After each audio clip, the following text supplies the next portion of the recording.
ನನ್ ಫ್ರೆಂಡ್ ಒಬ್ಬ ಯಾವಾಗ್ಲೂ ಒಂದ್ ಮಾತು ಹೇಳ್ತಿದ್ದ, ಐ ನೆವರ್ ಡೂ ಪ್ಲಾನ್ಸ್ ಅಂತ. ನಾನ್ ಬೈತಾ ಇದ್ದೆ, ಸರಿಯಾಗಿ ಪ್ಲಾನ್ ಮಾಡಕ್ ಬರಲ್ಲ ನಿಂಗೆ ಅಂತ. ಅವ್ನ್ ಕೇಳಿದಾಗ I never do plans because whenever I do I find out God has other plans ಅಂತ ಹೇಳ್ತಿದ್ದೆ. ಯಾಕಿಂಗೆ ಇವತ್ತಿನ ಕಗ್ಗ ನೋಡ.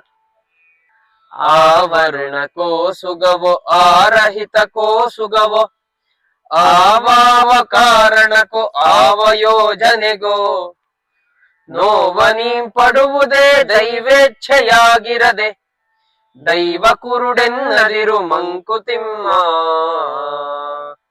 ನಾವು ಸಂಸ್ಕೃತದ ಒಂದು ಸುಭಾಷಿತ ಕೇಳಿರ್ತೀವಿ, ತೇನವಿನ ತೃಣಮಪಿ ನಾ ಚಲತಿ ಅಂತ.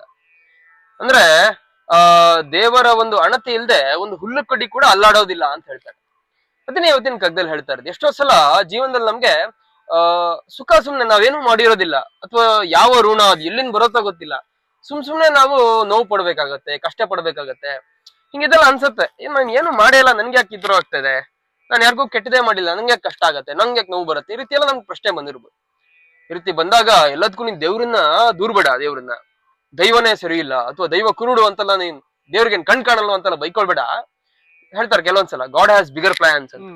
ಅದರಿಂದ ಏನೇ ಕಷ್ಟ ಬಂದ್ರು ಯಾವ್ದೋ ಒಂದು ನನ್ನ ಒಳಿತಿಗಾಗಿ ಮೇಲೆ ಏನೋ ಒಂದು ದೊಡ್ಡ ಕಾರ್ಯ ಆಗೋದಿದೆ, ಆ ರೀತಿ ಅಂತ ಅನ್ಕೋ ಅಂತ ಒಂದು ಅದ್ಭುತವಾದ ಸಂದೇಶವನ್ನ ಗುಂಡಪ್ಪನವ್ರು ಕೊಡ್ತಾ ಇದ್ದಾರೆ.